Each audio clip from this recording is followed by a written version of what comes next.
नमस्कार दोस्तों, आप सभी का स्वागत है रिवीजन टाइम यूट्यूब चैनल पे।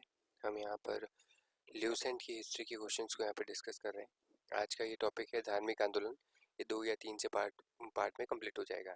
ठीक है, आज का इसमें 35 क्वेश्चन रहेंगे आपके पहले पार्ट में। पहला क्वेश्चन है, जैन परंपरा के अनुसार जैन धर्म में कुल कितने तीर्थंकर हुए हैं? तो कितने हुए हैं यहाँ पर? इसका सही आंसर आ जाएगा हमारे पास 24 तीर्थंकर हुए हैं। ठीक है, नेक्स्ट, त्रिपिटक त्रिपिटक धर्म ग्रंथ है। त्रिपिटक धर्म ग्रंथ किससे संबंधित है? बौद्ध का। त्रिपिटक किससे संबंधित है? बौद्ध का। बौद्ध ने बुद्ध ने ठीक है, बुद्ध ने निम्नलिखित में से किस स्थान पर महापरिनिर्वाण यानी मृत्यु को प्राप्त किया था? तो किस स्थान पर मृत्यु को प्राप्त किया था? कुशीनगर में किया था। किस शासक ने बौद्धों के लिए विख्यात विक्रमशिला विश्वविद्यालय की स्थापना की थी? विक्रमशिला विश्वविद्यालय की स्थापना धर्मपाल ने की थी। किसके द्वारा तृतीय बौद्ध संगति को संरक्षण प्रदान किया गया था? अशोक को तृतीय बौद्ध संगति को संरक्षण प्रदान किया था। बौद्ध ग्रंथ पिटकों की रचना निम्नलिखित में से किस भाषा में की गई थी?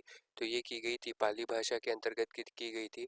किस शासक के शासनकाल में नेपाल में बौद्ध धर्म का गमन हुआ था? तो किस शासनकाल में हुआ था? अशोक के शासनकाल में। सांची क्यों विख्यात है? तो सांची जो आता है सबसे बड़ा बौद्ध स्तूप है सांची में, इसलिए विख्यात है। महावीर जी का जन्म किस क्षत्रिय गोत्र में हुआ था? महावीर जी का जन्म चांत्रिक गोत्र में हुआ था। गौतम बुद्ध ने अपने धर्म में दीक्षित किया जाने वाला अंतिम व्यक्ति निम्नलिखित में से कौन था? तो निम्नलिखित में से व्यक्ति था सुबुद्ध। ठीक है, प्राचीनतम विश्वविद्यालय जो था वो कौन था? प्राचीनतम विश्वविद्यालय कौन सा था? तो प्राचीनतम विश्वविद्यालय है नालंदा। किस भाषा का सबसे ज्यादा प्रयोग बौद्ध विचारों के प्रचार के लिए किया गया था? तो इसका सही आंसर आ जाएगा पाली भाषा का प्रयोग किया गया था। महावीर की मृत्यु कहाँ पर हुई थी? तो महावीर जी की मृत्यु कहाँ पर हुई थी? पावापुरी में हुई थी। जैनियों के पहले तीर्थंकर जो थे वो कौन थे? वो ऋषभ देव थे। मठ और स्तूप किस धर्म से संबंधित हैं? मठ और स्तूप बौद्ध धर्म से संबंधित है।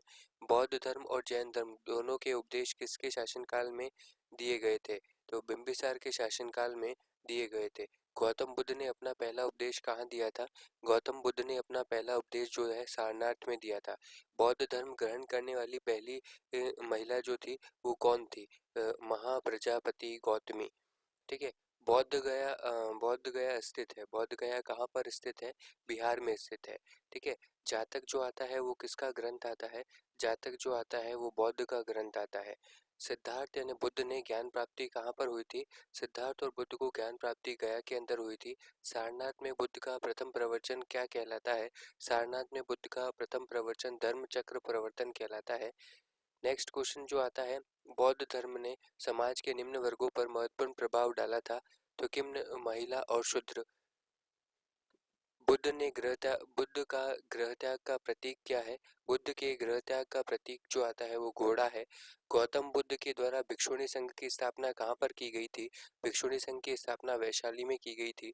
सर्वप्रथम शून्यवाद यानी शून्यता का सिद्धांत प्रतिपादित करने वाला बौद्ध दर्शन का क्या नाम आता है? नागार्जुन आता है। महावीर का मूल नाम क्या था? महावीर का मूल नाम था वर्धमान। किसे एशिया की रोशनी यानी द लाइट ऑफ एशिया कहा जाता है? किसे कहा जाता है? गौतम बुद्ध को कहा जाता है। दिलवाड़ा के जैन मंदिरों का निर्माण किसने करवाया था? दिलवाड़ा के जैन मंदिरों का निर्माण करवाया था राष्ट्रकूटों और सोलंकियों ने।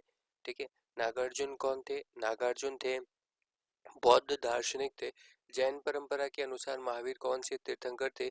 जैन परंपरा के अनुसार महावीर 24वें तीर्थंकर थे। जैन धर्म में पूर्ण ज्ञान के लिए क्या शब्द यूज किया गया है? तो वो है कैवल्य। ठीक है, कनिष्क के शासनकाल में चौथी बौद्ध संगति सभा किस नगर में आयोजित की गई थी? तो किस में आयोजित की गई थी ये कुंडलवन और कश्मीर। तीसरी बौद्ध संगीति जो आती है वो कहाँ पर आयोजित की गई थी? वो पाटलिपुत्र में की गई थी। अशोक के शासनकाल में बौद्ध संगति किस नगर में आयोजित की जाती है? तो वो पाटलिपुत्र में आयोजित की जाती है। इस तरीके से हमारा ये पहला पार्ट कंप्लीट होता है। आप सभी का यहाँ तक बने रहने के लिए बहुत बहुत